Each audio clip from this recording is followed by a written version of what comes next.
Analysts say there are limited options for government to fund the relief measures announced on Sunday night because of the shrinking tax base.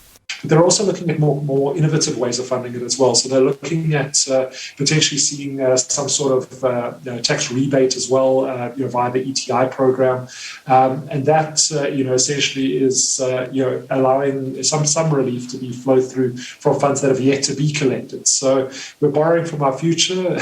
we're using the shrinking tax base that we already have, and of course there's also the option to go and finance it through I suppose government bond issues as well. But at the moment, it's difficult to see where this cash is going to come from. A historic day for South Africa. That's how Stephen Devereaux from the Institute of Development Studies describes the announcement by President Ramaphosa to extend the 350 social distress relief grant. Devereaux says this will fill a huge gap in the social protection system. In his address, the president highlighted that this move has been made possible by the slight improvement seen in revenue collection. Estimates are that it will cost around 40 billion rands. I think there are many options for raising the money. It could be through the increased tax revenue that's been collected. And of course, we can raise that further. It's always difficult to raise personal income tax because middle-class taxpayers complain. It's always difficult to raise corporate taxes because then business complains.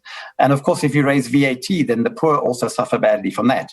But by some combination of increased taxes and also reducing government spending, because we have a lot of wasteful expenditure, as we know, mismanagement, corruption, unnecessary spending. If we cut back on government spending on the one hand and raise more taxes through various mechanisms on the other, we can raise the money.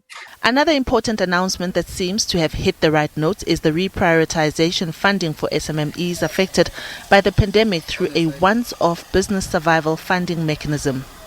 The Young African Entrepreneurs Institute has shared its views about how this funding mechanism should look like in order to benefit the small business sector. In terms of packaging this, we should stick to the grants. The government should continue with issuing those grants that they're speaking about, the once-off grants, and then followed by loans with payment breaks. And then we also need to look at, when we consider loans, we also need to look at zero interest rate loans, because on this part, in actual fact, I must commend the work that is done by the governor, Mr. Khanyago, in terms of the interest rate.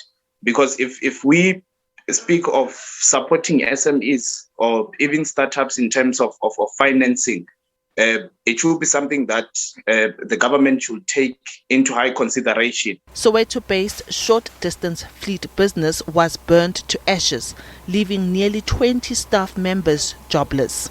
Its director, Sibongiseni Gunene, has his hopes pinned on the new business survival funding. Our particular case right now, we've lost obviously revenue in terms of the vehicles going out every day.